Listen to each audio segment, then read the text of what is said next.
Hello. So I shared a lot of replays on this channel, but I wanted to share my Master 1 deck list for Season 22, just before we get the new Firewall support, just to, have some, continuity between the replays and some of the cards I played and some of the decisions I made, and this deck list.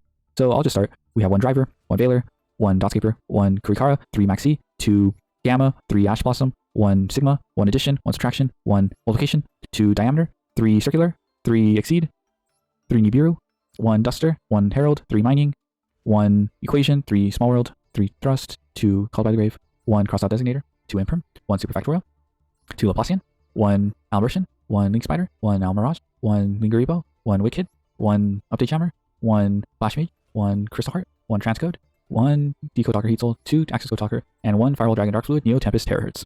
So this is a pretty unconventional list. 45 cards is not ideal. You want to see circular as much as possible. So ideally you want to play a 40 card deck because 40 cards in a 5-card hand, it's about 74% chance to see circular. And 45 cards is about like 69-70%. So it's a pretty significant hit, So my challenge when building for this format was building for purely Labyrinth and Kashtira. So Kashtira was simple enough. It's probably, if it's your most common matchup, it's pretty easy to just play cards that hate on them and you don't have to worry about, having to deal with a Rise. In fact, a Rise Heart, I don't even think a Rise Heart even got a chance to live turn 2. Like thanks to stuff like Nibiru, Herald, I don't think it survived past my main phase. Nibiru. So I'll start with Veiler and Dotscaper and Kurikara are like my main, and Gamma are like my main small world bridge. So probably there's a way to condense all the small world bridges, so you don't really need Veiler. I think ideally I'd want to play Impermanence because Veiler is not very good on my own turn. So like Imperm actually doubles as a Rise Heart out. So really this is just a bridge. It's just nice with bridges though.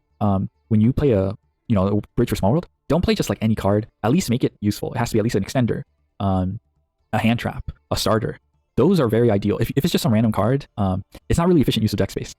So Veiler is probably the most efficient like light hand trap that I could think of that wasn't Gamma or Nibiru. So it has its spot, but I just played it just so I wouldn't have to think about small world bridges. There's probably a world where you don't play it. You probably play it something like non-engine, like Archfiend Eccentric. That's like a pretty solid light bridge that acts as going second card. Same with Dotscaper.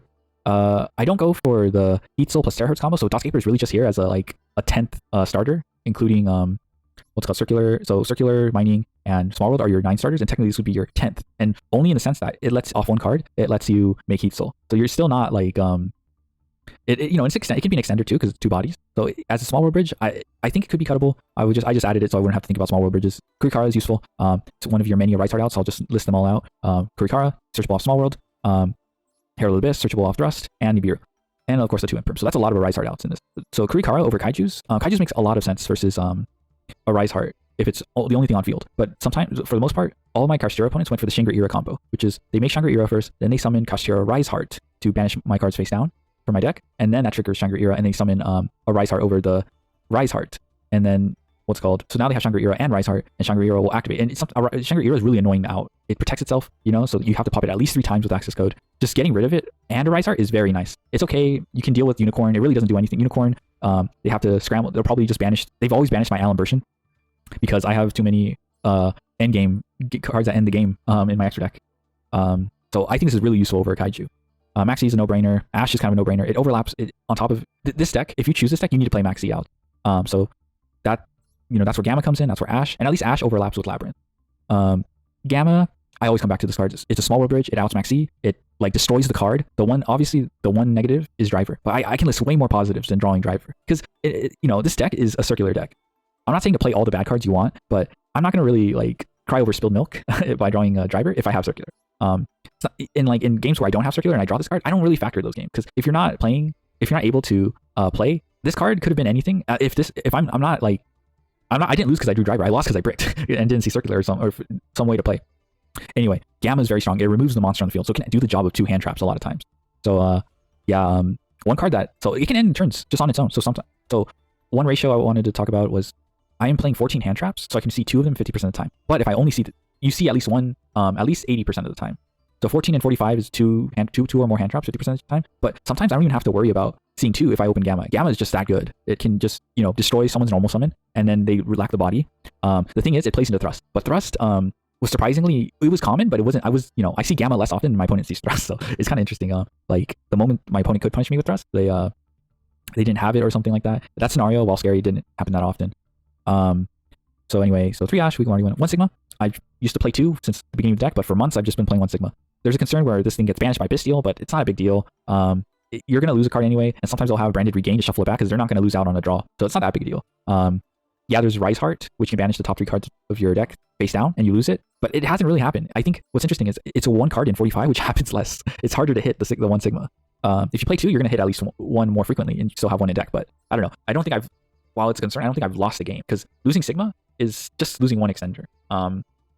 You know, as long as your opponent, you have non-engine to soften your opponent, you know, you're still cyber stack. You know, it's not the end of the world. So I think it's happened once, but I think I won on the spot because Nibiru I just Nibiru'd my Castillo opponent for their life saving. So yeah, we have 1 of each extender. Multiplication. I was thinking about cutting this. It's really just there so I don't have to no brain. Like if you see a 3000 attack monster, you just beeline to terahertz and then send multiplication to put it at 11,000 attack, and then you just win the game. So it really just was there so I didn't have to think about the OTK line. But I think it's cuttable. Diameter, I wish I could play 3. This card is so good. Diameter plus circular is one of those strongest combos Mathmech has to offer, and you're especially going first and going second is just your best normal summon in the game. You know, I mean, normal summon multiplication is not too stack shabby. There's some replays I've shared where just normal summoning it, and then you can just play around imperm and stuff on the access code. Exceed's one of the best extenders you have because you can count as 2 bodies. Nibiru, I've mentioned this is specific to Castira, but you can also, there are other matchups besides Purely and Labyrinth where this is good in, like Dragon Link. Dragon Link does not respect this card, so you can just Nibiru them for their life savings, and then yeah, it just other rogue card matchups. It's just pretty solid. You know, sometimes they'll take the challenge, and you know they think the maxi challenge, and they think they can, you know, they're nice with it, and they'll get Nibiru'd. Yes, you know, even going first, if you open Nibiru, it helps you keeps you alive. You know, because it reduces the amount of damage they're able to output. It's very hard to OTK in under 5 summons. Not even Castira can do that. And that deck has like 2,500 bodies out the wazoo. So Duster is my concession versus Labyrinth. You know, I'm playing Thrust. I don't really have any anti-Labyrinth cards, and the best I can think of is Red Reboot. But if you're playing Thrust for the Herald Abyss, why not search the Duster and when you need it? Yeah, you'll take the hand rip with the Thrust, but there's no if. It's not just the hand rip that makes Labyrinth scary. It's the field spell, Dogmatico Punishment, Daruma Cannon. You can't play through those, so Duster deals with those. Oh, also the Floodgates, like Skill Drain. It's just really annoying to play through those, and Duster just simplifies that. And you know, after you get hand ripped, they don't have that many interactions afterwards. You clear the back row. There's also evenly matched. That's also consideration. I didn't think about that as well. But I would strongly consider Red Reboot or Duster. 3 mining's no-brainer. Equation helps you. It's what makes circular. It gives you 3 bodies. It turns circular into 3 bodies, which is very scary for the opponent when you're going second. Small World. It comes with its own. So Small World, it's kind of a no-brainer with circular, but you know, it comes with its own like what's called bells and whistles. You need to play bridges, and as long as you can make your bridges efficient, this can be good. You know, ideally they're gonna be hand traps. But yeah, called by you need maxi outs. Designator, same maxi outs. There's like games where you just go, you know, and then I'm playing Imperm and Duster, so you know that comes up, but not too much. Super Factorial. So yeah, so there was 3 things I was trying to juggle. I was trying to play enough hand traps to open 2 50% of the time, and play a bunch of Rise Heart outs. So that's what led me to 45 cards, while fitting in all the engine I can. So 2 Laplacian, so turn 1 I go for the hand rip combo. So when you do Alan Burschen to search Diameter, you would just use Alan Burschen to what's called tribute itself to summon what's called level 4. Then you use an extender to make Laplacian. And then the extender plus Laplacian after hand ripping, you just go into Splash Mage to revive, and then you end on Heatzel. So a lot of people are on board breakers, so it can be very strong. You can, you know, also if they're on a bunch of board breakers and you hit their starters, that can also happen, but I wouldn't, like, it happens. 1 Alan Burschen, it's just something I'm used to playing. I used to play 2, I would recommend 2, but, you know, if I'm pretty used to playing 1, and, you know, it's worked out. Yeah, for some reason, since I play only 1, a lot of unicorns love banishing this, and it's just the funniest bait. Yeah, I don't know why. Link Spider, it has its own use. You can, what's called, so if your opponent does have Nibiru, you can use the token for Nibiru. So one of the ways I would play around Nibiru, if I anticipate it, instead of going transcode plus update, I will go Splash Mage plus update jammer. And then at that moment, I'll make my first access code. So that's the main reason I would play 2, by the way. I'll make my first access code, and then that's their chance to Nibiru, unless they Nibiru early, which means I only need 1 access code. And so I use a token for Link Spider. Then usually it's an equation as my extender. I will revive a Mathmech, and I'll go into Crystal Heart, and then Crystal Heart can revive the Link Spider because it's an Earth Link. Then you can make transcode because you've been saving it because you went for a splash update, and then transcode can revive the update that got that's engrave, and you can make a second access code, and then you just OTK them for the life saving. So Nibiru, so this is like both an anti-Nibiru card, and sometimes you can use it for driver. I think I used it for driver more often than the Nibiru combo because that, you know, one relies on the opponent. So Thrust package. Oh, okay, actually, so Duster I've already talked about. Small World, Thrust package. I think I already went over this, but yeah, it's just Duster, 4 copies of Duster, 4 copies of Herald. Sometimes it can be impermanence. You know, I've never really used it to search a starter, but that's kind of neat that it's 3 copies, additional copies of Circular going second. So yeah, just something to think about. Yeah, so that's the. Oh, okay, we were already on the extra. Almirage. I think this is an optional card. If you don't run enough normal summonable hand traps, I don't even think you need this card. I've used it before to trigger Exceed, but I think in the future when we get the firewall support, that normal summon, Firewall Defensor, is not eligible for Almirage. But if you're on Spirits, Almirage is very good because Sakitama and Aratama are both under 1,000 or less attack, and you can make Almirage, convert them into Cyberus. Linger, I love this card. Wicked, it's a flex spot. You can play through hand traps sometimes, but I think it's a flex spot. I'll go over the flex spot after I go over the Update Jammer. You need to associate with access code while under Circular's restriction. Otherwise, you cannot attack with more than one monster. Splash Mage, I think that's a no-brainer. I explained Crystal Heart. Crystal Heart is also like recovery after using your transcode turn 1, which is what I do. You can do Crystal Heart, revive transcode, revive Splash Mage, and then revive body. So going, third, it's like a huge buff. Anyway, so we have Heat Soul. That is just like I think this is just the card you kind of like after your opponent interrupts you just end on and you just gain more advantage. That's its main benefit. Plus, if you're on hand traps, you lose advantage by discarding them, right? Like, yeah, you're interrupting a play, but you're bleeding cards. So this card it's not just that it gives you a hand trap. It can potentially like replenish the cards you spent. It just pays you back in dividends. 2 access code, I mentioned the combo with sometimes, I don't really put myself in a position where I unicorn. One of the nice things about Nibiru and playing board breakers, you don't really have to worry about unicorn banishing your access code talker on their turn, because on your turn, like let's say I played only 1 access code and 1 firewall, on my turn they'd still have to choose between the 2. So they just go for the Alan Version for some reason. So and then Terahertz, I think this card's pretty good. I don't really summon this turn 1 unless I'm under Duel. There's some combos with I'm not playing the Conflict Engine, but just because I wanted to play more Rise Hard outs. Plus at 45 cards, the Microcoder plus Conflict Engine. The only way you're actually searching it is Exceed, and that's through no interruptions. So it's very, very, very unlikely in my opinion. But Terahertz is just a beast. You can combo with Crystal Heart like I mentioned before, or send Old Location on a 3,000 attack monster, or like under Duel you just use it to send names. So yeah, I don't play Aggregator, but that's just a product of me not summoning Dark Fluid that often. So yeah, that's the list. Just wanted to go over my thoughts and reasoning. Maybe if things aren't clear, feel free to ask a question. Now I wanted to share some data that I collected, which inform if you notice, I play more Kashtira out, then more Purely out, then I made a concession to Labyrinth. So in order of importance. But yeah, let's just see the data just to show you, where we were at the end of the season. Alrighty, so let's check out this data. So here's the pie chart overall. We've had, let me scroll back, 113 duels. And in general, we faced quarter of our duels were mostly Kashtira. We've faced Labyrinth, and we faced Purely. These are pretty kind of in a league of their own in terms of frequency. All of these are like single digit versus double digit. So it's pretty easy to say that these are probably the top 3 decks to build for. The rest, Mathmech, Dragon Link, they all had a good showing.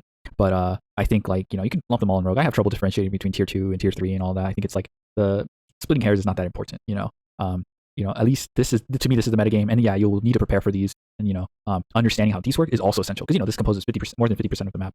So you definitely want to be knowledgeable about all these matchups. So because they'll improve your win rate if you do. So like I said, 113 duels. Going first, we won 76.3% of the time. Very, very good win rate.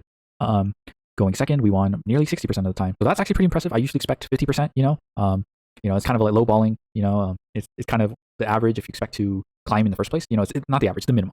Overall, 68% win rate, not bad. Usually I expect 60, kind of tough to climb with a 60% win rate because it's not that much different from win-lose as you send up the ranks. So 60%, pretty impressive. Yeah, we have 11 win streak. It keeps track of that. I just wanted to take a look at the decks that we faced. So we have decks that beat the most and decks that beat me. So Kashtira 18-9 is really strong. That's 66% of the time. So a lot of the techs I built for Kashtira really paid off. Purely was 9-3. Oh, sorry. Yeah, 9-3. So that's about 75% chance of time. So there was 2 game plans versus Purely that I was leveraging. It was opening 2 hand traps 50% of the time, and the other was just having the out for Noir. So if you open 2 hand traps 50% of the time, there's a good chance that you can keep them off Noir in the first place. And they're not too scary. The Purely matchups are very, very basic. It's just draw the out or move on to the next game. But I didn't lose too often to Purely. Winning the majority of the time Purely is still pretty good. Labyrinth 8-6, that's pretty close to 50%. To me, that's expected. Labyrinth, I haven't prepared that well for Labyrinth. It's just a Duster and a 3 Thrust and 3 Ash. It's if they go first, they're pretty favored in winning. If I go first, I'm pretty favored in winning. So 50-50. That's assuming the coin flips were the same. Dragon Link. So we won 5 times, and check this out. I don't see Dragon Link here, so pretty good chance that we beat them. They did not beat us. Actually, in fact, yeah, 5 Dragon Link in the pie chart right here. I beat every Dragon Link I faced, and but why is that? Is that a fluke? I don't think so. I don't think it's a fluke. Despite people, the common wisdom saying Dragon Link destroys Mathmech, and this is a small sample size. I'm sure, if we play more games against Dragon Link, it'll be probably closer to the 50-50, or even maybe it's a 60-40. My win rate versus Dragon Link is 60-40. But I think the contributing factor to my win rate for beating every Dragon Link I face. You could say, oh, it's an average player. It's probably a combination of small factors. Average players playing Dragon Link. If I face a good Dragon Link, I'd have trouble. But I think deck building wise, I think I was prepared for Dragon Link. I'm already like mentally prepared for a Bystial. So I've mentioned before in a couple of replays that like a Bystial is not a big deal as long as you have an extender. And if you're playing without an extender, you're kind of losing to any hand trap in the first place. So it's not even like unrealistic that you can play through one Bystial. Maybe not Magnamoot, but Magnamoot represents two Bystials. But it's he's limited in Master Duel, so it's not a big deal. I think the determining factor in deck building was the fact that I was prepared for Kashtira. All the techs that work versus Kashtira work versus Dragon Link. Dragon Link is famously good at playing through hand traps because they have so many extenders. And the other thing is you kind of gamble on what they have in the first place. If you hand trap them, let's say sometimes you can Ash quick launch and they have nothing else. But in general, it's not a good idea to Ash the quick launch because they could have something else. So I just feel like it's kind of gambling. You're kind of hoping and praying like one or two hand traps is enough, and they can extend through it. And all they really need is just to put dragons on the field, and they can make it to Borderland. Whereas if you play board breakers like Kurikara,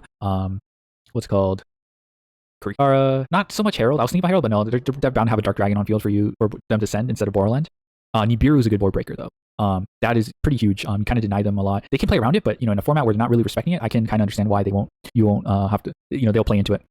So yeah, I think with board breakers versus Dragon Link, I mean they have a formidable board, but like spell and trap board breakers are pretty tough for them to deal with. And the thing is, board breakers, if you assume that hand traps aren't very good and they'll always end on their end board, then you might as well pack board breakers or just not use hand traps because you're just losing cards in hand. So I think that's why, because I was prepared for Kashtira and Purely. It kind of overlapped with the Dragon matchup. And, they also probably weren't smart with their Bystials. They, in my opinion, they should save it for Super Factorial, but they never do. They kind of just shotgun it on your turn, gambling on you on not having extender. Mikanko is a no-brainer. They always make you go first. You always know it's them. You make Transcode Heat Soul so they can Arabesque. You're going to gain advantage. They always have to eat Super Factorial unless they use spell. Even if they use spell and trap removal to flush it out, they have to eat the Laplacian. So it's not. In my opinion, it's a pretty easy. They just hand you the win. Runic is surprising. I'm pretty sure I've gone second to them in one. Maybe kind of interesting. I'd have to look into this, but yeah, it's not a common matchup, so I'm surprised I won all of them. I must have gone first, but going second, I'm pretty sure I couldn't tell you. Maybe I ashed their demise and then they had nothing else, or I impermed their Yugen and they had nothing else. Oh my god. The rest of the matchups are pretty okay. Mathmech, not a great mirror. 50-50 is kind of expected.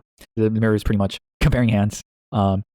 Anyway, so that's the data that I overall, this is my Master 1 climb. I hope to, for Season 23, I hope to, talk about it more. But yeah, it's, some surprising results, some not so surprising results. Just one more thing, I wanted to do another thing I've been keeping track. By the way, this spreadsheet is in the description. So if you ever want to take a look and, kind of just chew on this to see, if any of this kind of aligns with what even if you haven't recorded what you faced, maybe some of this kind of makes sense to you. Oh, this is kind of what I've experienced too. Kind of similar. I mean, I don't think anyone can argue Max is is not the the highest used card. Personally, I think it should be at 100%, but these people who are not playing Maxi, they should reveal themselves. But, Max is a very strong card. It is what it is. Ash Blossom is the next best Maxi out, and overlaps with pretty much every Dex engine answering it. Obviously, it's good, but yeah, it does a lot, Maxi out. Imperm, very versatile card. I'm not surprised. It plays around Thrust. You can hold it on your turn to play around Floodgate monsters versus stun. It's so good. I really like this card. Zeus, extra deck monster, I can definitely see that seeing a lot of play. You have Purely, one of the best decks. It constantly goes into Zeus. Kashtira is another Xyz deck. It'll just by being an Xyz deck and one of the most represented decks, it's gonna have Zeus. And then you also have non-Kashtira, non-Purely decks using probably Talents, their owner Rise Heart to overlay Zeus on top. It's probably pretty common. Called by is the next best Maxi out after Ash. It's not as good going second, but it's still pretty powerful. Kashtira. That's the other thing about Imperm. Now that I mention it, Called is pretty common. You can't call by an Imperm. You can cross out an Imperm, but you need to play Imperm in the first place. So just by everything, so Imperm has a lot of upside. Kashtira, it includes Kashtira and people who splash Fenrir. So that's no surprise. It's the hottest engine. You kind of lose nothing by playing Fenrir. Cross out, also not as versatile as Called, but you can negate. The thing about cross out, even though it's at one, you can negate Imperm and Nibiru. That, to be honest, it's my least favorite card in the game because I feel like it's a feature if you lose it, Nibiru and Imperm. I'm okay with if you're gonna have Called and cross out. At least let me resolve my Imperm and Nibiru so I can dodge Called. But oh well. Talents, it makes sense. I think that has to do with Purely and Kashtira and Thrust. Brone and Goddess, yeah. Nibiru and Thrust are kind of surprising to me. When I first heard Thrust was coming, I was thinking it's going to be the next staple, but it doesn't even hold a candle to Ash and Imperm and Called by. It does have ways to answer Maxi. Ideally, if your opponent draw phase Maxis you can Thrust into Daruma Cannon or what's called a pointer. But it just does. I don't think. I think most people haven't I just don't think they have enough space. Because I believe this package, is probably competing for Thrust. Thrust for Duster being comparable, that makes sense to me. Probably correlation or coincidence, but that makes sense if they're correlated. Evenly, I'm surprised by. But Gamma, and what's it called Nibiru. They're pretty on the low end. I feel like I guess I don't really have to respect them as much. There's there if I can play around them. What's it called Nibiru and Gamma. I think you're not gonna get punished as much if you draw phase maxi if only a few people are on Gamma, which is understandable. People don't like to play the driver. Kaiju saw some rise in play. That's not surprising. There's Extra, that's probably represented by Labyrinth. Maybe it's a coincidence that's the same number as Gamma. There's probably some correlation between Labyrinth, playing Gamma and Extra in Labyrinth. Definitely dimensional barrier is it's either Thrust, contribution due to Thrust, or Labyrinth. This is probably the main contribution is Labyrinth. So Raigeki also probably rose up because of Thrust. Red Reboot. So there's some Kurikaras in here. Droll too. Droll not being very represented is not too surprising. I'm pretty sure they don't even commit to 3 Droll. I'm pretty sure this is just a 1 Droll people ran as when I took account of their list just for cross out. So to me that's interesting. I didn't play Droll either. It's not good versus Kashtira in my opinion. Yeah, you can stop them. But if you hit them, if you Droll them on their Unicorn or like you have to hit their Planet Pathfinder or their Field Spell. Because if you Droll them on their Unicorn, they're still summoning a bunch of bodies. You lose a extra deck card. It's just kind of you might prevent a Rise Heart, but you still have to deal with these big bodies. It's pretty annoying.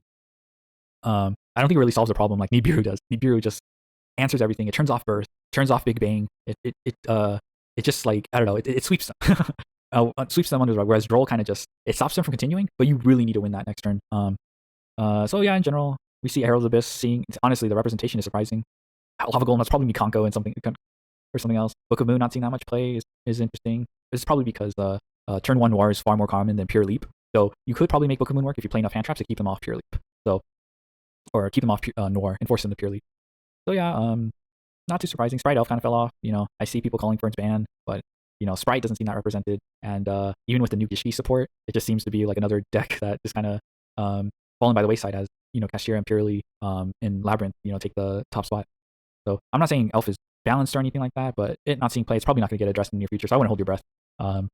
Yeah. So Ultimate Slayer seeing no play. Heavy Slump. Now Heavy Slump was something else. Like I think you could probably, if you paid attention online or anything like that, people would probably have mentioned it at least once with Breath. So you can just max E. But I didn't even play Heavy Slump because you can take the max E challenge and attempt to Heavy Slump, but you're gambling that your opponent doesn't have an Ash to negate the Heavy Slump. So it doesn't seem that good, in my opinion. But yeah, Venture Engine's falling off. There's a lot of data you can chew on. But yeah, here's the coin flip. Pretty close to 50-50. Yeah, in fact, check this out. Going second. Holy moly. I think I had it going second in Master Tool. Oh my goodness. 1, 2, 3, 4, 5, 6, 7, 8. 8 in a row. Yeah, I went second like a whole bunch near the end of Master 2. Yeah, oof. Don't tell the streets this. But yeah, this is what I've been doing to keep track of all, I just go to, after playing out the game, I just go to their deck list and then record, I didn't record the quantity that they're running into, but for the most part it's that 3, with a few exceptions. But anyway, that's kind of just been overview. If you're interested in data, like I am, this is like a good thing to chew on. If you want to take a look, just check the description. But yeah, part of this, keep track throughout the month. It's what informed my decision making as I was revising my deck while climbing through both decision making in game while playing around stuff and for different builds. What decks I'm going to prepare for. Yeah, overall, that's like that's the huge info dump. But yeah, thanks. Alrighty. So if you sat through all that info dump, you are a trooper, and I'm so honored that you made it this far. Here's the deck list if you want to take a look at it one more time. Nothing's changed since then. Let me share my what's it called? Boom, boom, boom, boom. Let me share, if you want to add me on Master Duel, go ahead. Got the cross sheep avatar. I've got the replays. These are pretty much the same 10 replays I uploaded earlier. The only problem is you're only allowed 10 replays, and I have to delete these eventually. So when I grind for season 23, these will probably be up, but you'll always have the YouTube videos to refer to. So that's what these are. You can check out, check them out at your leisure. But it's up to you. No big, no pressure. I'm just glad that someone is taking the time to listen to me gush about this game. I'll just upload these videos anyway. Either way, one thing I will say is the build that I just shared is pretty outdated. Well, it will be outdated come November 9th, which will be a week as of this video's recording. So I'm just glad I got to get this out of the way. And then in future videos, I'm going to focus on the firewall engine. One of the benefits, well, I don't have it pulled up right now, but one of the benefits of the firewall engine is that you get to have a way better M board. In fact, the conflict package that I mentioned that I'm not playing anymore, I think it's way more consistent now. All you need is an extender plus defensor plus circular. It's just defensor just plays a lot of body. And yeah, like you're going to play into Max E more often, but this deck already plays into Max E, but it has no trouble fitting in. You could just build to play the Max E out. The other, I'll go into more detail about the pros and cons. Obviously, this build is not going to be, it's going to be completely different if we take into account defensor. There's also the spirits, which are pretty strong, but I don't think they move the needle. One thing we'll need to confirm for sure is Link Decoder. If that comes out November 9th, then I think it's going to be pretty simple. For me, I think I'm going to try the Firewall engine. It's really too good. But yeah, there's still more to explore, you know. There's different ways. There are going to be different ways to build a deck now. It's going to be an exciting time. But yeah, I'll be going, you know, climbing season 23 probably after November 9th with the new support. Maybe I'll get to Diamond Master 5 with this build, since, you know, it's going to be the same meta as last month within that short period, but we'll see. I think maybe it's better data if I wait for, you know, a ban list or something like that. But either way, yeah, thank you so much for sitting around and listening to me rant and ramble. Have a good one. Thank you again.